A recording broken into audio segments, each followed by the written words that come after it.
So, since Christopher Nolan quit Warner Brothers back in January of this year, what is he going to do next? People have been asking. Now, I'm a big Nolan fan. I've always been, much to the chagrin of some of my friends. But what's fandom without disagreement? I mean, because if we all like the same thing, it'll just be a boring old world, wouldn't it? I have to say though, Tenet, as much as I liked it on a technical level, I know people were complaining about it was too loud in the cinema or the sound was muffled. I never had that problem because I saw it both at IMAX and at Cineworld's super screen. I'll say with Cineworld, the sound was a lot more amped up for some reason, but it made it a bit more dramatic in the theatre. It felt like you're really caught in the gunfire in the opening sequence of the movie. But so on the visionary level, amazing. It's what you'd expect. It runs parallel with probably my favorite Christopher Nolan movie, Inception. I do say probably because there is The Dark Knight, and I might have to watch both of those films again side by side and decide which one is probably my all-time favorite Christopher Nolan movie. But Tenet, I've got to say, and even the most staunch of film critics and people that I look up to, even they were scratching their heads and thinking, what was Tenet all about? And yeah, so it's such a shame. I've got to say Tenet is probably Nolan's second weakest film after Interstellar. Although Interstellar, again, because Interstellar is one of those films you think it should have ended like half an hour ago, then it didn't, then it carried on. And then you need that sort of exposition at the end, which I didn't think it needed. But I thought this was an interesting thing to talk about because I've got my own theory where Christopher Nolan could go next. So after Nolan's departure from Warner Brothers, this article emerged on IndieWire on the January the 15th. Yeah, I know we're going back some time, but this is kind of relevant to what I'm going to be talking about anyway. So Nolan has no clue what his next project will be, but he definitely, in inverted commas, wants to come back to India at some point in the future. I like the sound of that, actually.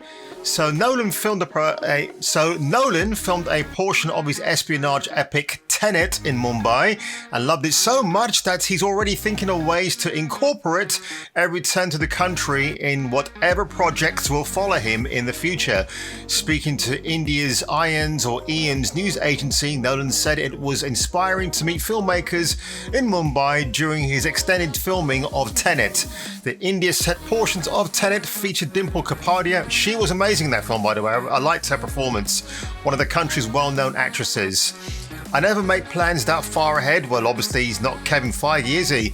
But I had an amazing experience in India, and I definitely want to come back and work more in India with like-minded actors, Nolan said. I don't know what I'm doing next. So another one thing that has been mentioned is whether companies like Apple, Amazon or Netflix would be keen to approach Nolan and ask him to be involved in any projects he chose to pick. But the only problem I've got with that is he's left Warner Brothers because of their streaming platform for HBO Max. So why would he go to another streaming service provider and just do the same thing that he's very much against? Because Nolan is very much about the theatrical experience, much like the Joker in The Dark Knight. It's all about that grandiose experience of sitting in a theater and having the sounds turned up loud and just enjoying the visual and audio benefits of a movie. So I can't actually see Nolan doing that. So if we go over to the Daily Express's website, this was published in 2018.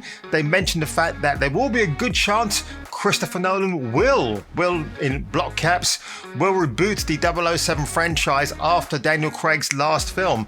Now, I think there might be an element of truth in that because if you remember films like Inception, which I absolutely love, it's probably my favorite Nolan film along with The Dark Knight, but admittedly, I'm going to have to watch both of those side by side. Obviously not at the same time because that would just be the most insane viewing experience whatsoever, but I'll have to decide from watching those two which is still my favorite. But Inception had incredible world building, from the way the characters dressed to the stealthy takedown actions, very much like what Bond would do. It almost played like a Hitman game in some instances, actually. I felt Inception did, and for me that's probably one case in point where you might think Nolan would be a perfect director for the Bond franchise. He can certainly do something different with it, because after Craig leaves, how are they going to revitalize it again? I've got a few ideas about that, actually.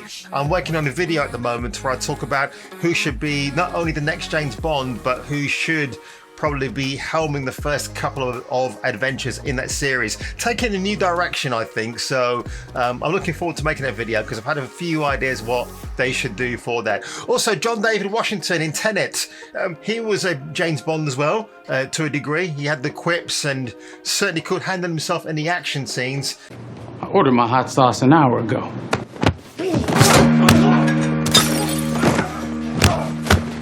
So I can't see any issue with that either.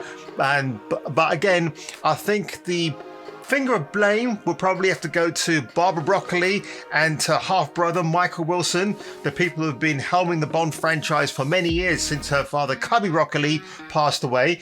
And I'm just wondering if Nolan brought something to the table they weren't ready to embrace. Like, was Nolan going to subvert people's expectations about what his James Bond would look like? But, you know, it's such a shame that he's had to part ways with Warner Brothers in this fashion. But as the saying goes, it ain't about show friends, it's show business. And yeah, I can't obviously own that catchphrase because it's been said elsewhere online, but I thought I'd bring that to you now.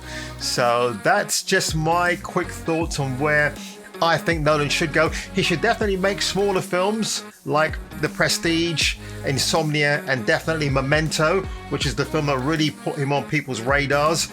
And he needs to go back to that. When I reviewed Tenet last year, I said he needs to make smaller budgeted films again. I think Nolan kind of got a bit, how can we say, a bit creatively out of control with more money being thrown at him. Although in the case of Inception, while that was a little present from Warner Brothers for Nolan bringing them in like over $1 billion for The Dark Knight, I mean, he kept it in that budget as far as they didn't go over. He kept everything on a tight working schedule. So that's the Christopher Nolan I want to see again. You know, he's proven that he can do big budget blockbusters.